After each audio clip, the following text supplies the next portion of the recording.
بجلی وافر مقدار میں موجود ہے، لیکن اس حکومت کی نالائکی، نااہلی اور بدترین انکمپٹنس کا نتیجہ ہے کہ آج بجلی کی بھی لوڈ شیڈنگ ہوتی ہے پاکستان میں، اور انتہائی مہنگے داموں پر بجلی مل رہی ہے، حالانکہ وہ جو پروجیکٹس وچ آر گزلنگ آئل، ان کو بند کر دینا چاہیے تھا، اور جو ایفیشینٹ اور جو جن کی پیداوار کی لاگت بہت کم ہے ان کو چلانا چاہیے تھا، مگر یہ ہے وہ ٹکراؤ پرسنل ویسٹڈ انٹرسٹ کا، انکمپٹنس کا، جس کی بنا پر آج بجلی بھی جو کہ وافر مقدار میں موجود ہے اس کے باوجود لوڈ شیڈنگ ہوتی ہے، اور اس کی قیمتیں وہ بھی آسمان سے باتیں کر رہی ہیں۔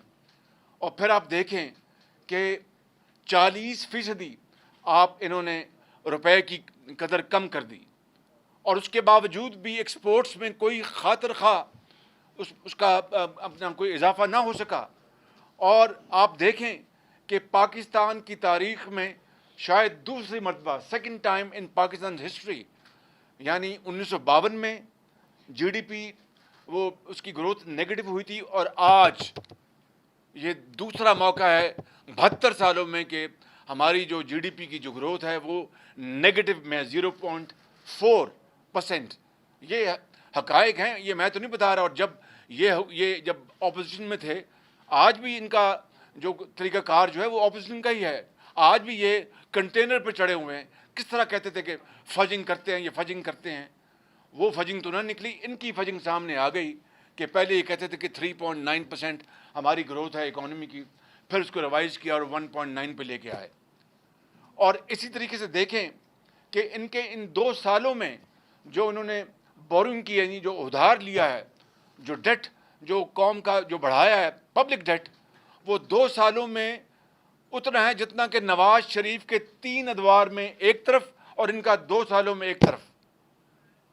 یہ عالم ہے پاکستان، اور غریب آدمی اس کی تو حالت نہ پوچھیں۔ اور میں یہاں پر کسی حوالے سے بھی خود نمائی کی بات نہیں کرنا چاہتا، لیکن حقیقت ہے کہ نواز شریف کی سربراہی میں پنجاب میں ہسپتالوں میں ادویات مفت کر دی گئی تھیں، انہوں نے وہ تمام ادویات بند کر دیں، اور ادویات کی قیمتیں آسمان پر پہنچ گئیں۔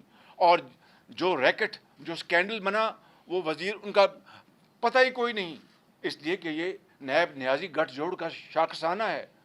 وہ لاکھوں لوگ جو تعلیم کے وظائف حاصل کرتے تھے، لاکھوں بچے اور بچیاں، مجھے یاد ہے آج بھی 2018 تک کی جو فگر تھی پنجاب ایجوکیشن انڈاؤمنٹ فنڈ کی، 20 ارب روپے کے وظائف بچوں اور بچیوں کو دیے گئے جو ہونہار تھے میرٹ کے اوپر، لاکھوں جو لیپ ٹاپس دیے گئے out standing shining boys and girls کو میرٹ کے اوپر، اور اعلیٰ درسگاہوں میں مفت تعلیم ان کو انشور کی گئی میرٹ کے اوپر۔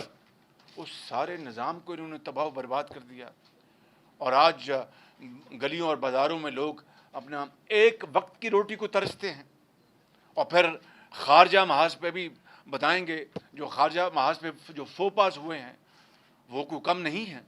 پہلے ہم نے چین اور سی پیک کے حوالے سے جو کچھ کیا وہ پوری قوم کے سامنے میں بتا چکا ہوں۔ پھر ہمارے ایک انتہائی قریبی دوست سعودی عرب سے کے بارے میں جو وزیر خارجہ نے جو کچھ کہا وہ اتنا غیر مناسب تھا کہ جو عقل جو ہے وہ دنگ رہ گئی کہ ایک منجا ہوا آدمی اس طرح کی بات کس طرح کر سکتا ہے، اور کس طرح تعلقات اپنا ان سے بگاڑنے میں کس حد تک وہ چلے گئے۔ اور چین جو پاکستان کا وہ ایک روایتی نہیں بہت ہی بااعتماد ساتھی ہے، اس کو اس طرح ناراض کرنا اور آج اپنا چائنا کے اپنا وہاں پر جانا، یہ چیزیں جو ہیں یہ میں سمجھتا ہوں کہ یہ دیر پا نہیں ہوتی۔ وہ سب سمجھتے ہیں اندر سے کہ یہ ہم سے کیا کر رہے ہیں۔ دیر از آل شارٹ ٹرم، یہ کوئی لانگ ٹرم اپروچ یا پائیدار اپروچ نہیں ہے۔ تو میں سمجھتا ہوں کہ آج اس حوالے سے آج ہم یہاں پر اکٹھے ہوئے ہیں۔ میں زیادہ وقت نہیں لینا چاہتا، میں صرف بات کو ختم کروں گا اپنی صرف ایک دو اور گزارشات کر کے کہ اس وقت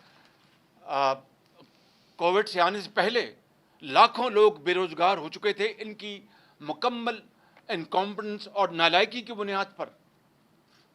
کووڈ کے بعد تو ظاہر ہے کووڈ کا بھی ایک اپنا میسو نیگیٹو امپیکٹ ہوا ہے اور اب لاکھوں لوگ اور بے روزگار ہونے جا رہے ہیں بدقسمتی سے. اللہ تعالیٰ I hope I am proven wrong, but حقیقت یہ ہے. اور پھر کاروبار ٹھپ ہے، دکاندار چلا رہا ہے، اور جو نیب نیازی گٹھ جوڑ نے پشاور سے لے کے کراچی تک پوری کی پوری جو ہماری جو انویسٹمنٹ جو کمیونٹی ہے اس کو خوف زدہ کر دیا ہے. افسر شاہی کام کرنے کو تیار نہیں، اور جو جس طرح کے الزامات دیے جا رہے ہیں، جس طرح کی دن رات. اور شبلی فراز جیسا میرے دل میں ان کے لیے احترام ہے، میرے وہ کولیگ ہیں، میں خود حیران ہوں کہ وہ کس کی زبان بول رہے ہیں شبلی فراز. تو کہنے کا مقصد یہ ہے میرے بھائیوں اور بزرگوں اور بہنوں کہ آج ہم اکٹھے ہوئے ہیں یہ بتانے کے لیے کہ جو کچھ یہ سلیکٹڈ گورنمنٹ کے لیے کیا گیا اور جو ان کو سپورٹ ملی ہے، اس سپورٹ کو اور انپریزیڈنٹڈ سپورٹ ملی، اس کے باوجود بھی یہ جو پاکستان جو اس طرح جا رہا تھا یہ نوز ڈائیو بدقسمتی سے جاری ہے، اور اٹ از انویٹڈ. اس میں کوئی ابھی تک کوئی رکاوٹ نہیں آئی. وہ بالکل نیچے جا رہی ہے، ہماری اکانومی نیچے جا رہی ہے، ہماری معیشت نیچے جا رہی ہے، ہماری ایکسپورٹس، پروڈکشن، ہماری انویسٹمنٹس، سب جس کی بات آپ کر لیں. تو کیا وہ پاکستان بہتر تھا یا یہ پاکستان بہتر ہے؟ یہ اس کی ساری تفصیل یہاں پر موجود ہے. میں نے آپ کا بہت وقت لیا، اور اس کے حوالے سے اب میں دعوت دوں گا خواجہ آصف صاحب کو. انہوں نے جانا ہے اسمبلی میں، ان کا بزنس ہے، یہ خارجہ کو بات کریں گے. میں ختاماً یہ عرض کروں گا کہ کشکول توڑنے یہ آ رہے تھے، آئی ایم ایف کا چیپٹر ختم کرنے جا رہے تھے، اور یہ کہہ رہے تھے کہ مر جائیں گے، آئی ایم ایف کے پاس نہیں جائیں گے، مر جائیں گے، قرضے نہیں لیں گے. 1 روپیہ بڑھتا ہے، ڈی ویلیو ہوتا ہے تو 100 روپے اوپر پڑتا ہے. اور اگر بجلی مہنگی ہے تو وزیر اعظم جو ہے سمجھ لیجیے خدا نخواستہ وہ چور ہے. اگر فلاں چیز مہنگی ہوتی ہے تو وزیر اعظم جو ہے وہ. آج ساری باتیں کہاں گئیں؟ آج قوم سوال کرتی ہے، پوچھتی ہے. اور پھر یہ کہہ دینا کہ جناب اپنا گھبراؤ نہیں، ڈرو نہیں، اور فکر نہ کرو. اس طرح کیا لوگوں کے پیٹ بھر جائیں گے؟ اس طرح روٹی مل جائے گی؟ آج لوگ روٹی کو، ایک وقت کی روٹی کو ترس رہے ہیں. اللہ کرے کہ پاکستان کے حالات بہتر ہوں. We are responsible sensible opposition, اور ہمیں انہوں نے دیوار سے لگایا. اس کے باوجود گواہ ہے 2 سال کا ریکارڈ کہ فلور آف دی ہاؤس پہ میں نے اور میری پارٹی نے اور باقی اپوزیشن پارٹیز نے پھر بھی اپنا تعاون کا ہاتھ بڑھایا. لیکن جس طرح انہوں نے اس کو دھتکارا اور پایا حقارت سے اس کو دھتکارا، وہ بھی تاریخ کا حصہ ہے. اور اب یہ قوم کو بتائیں، اپنے رزلٹس بتائیں قوم کو. اور خالی یہ کہنا کہ میں این آر او نہیں دوں گا اور فلاں نہیں کروں گا، کیا اس سے لوگوں کے پیٹ بھر جائیں گے؟ Thank you very much.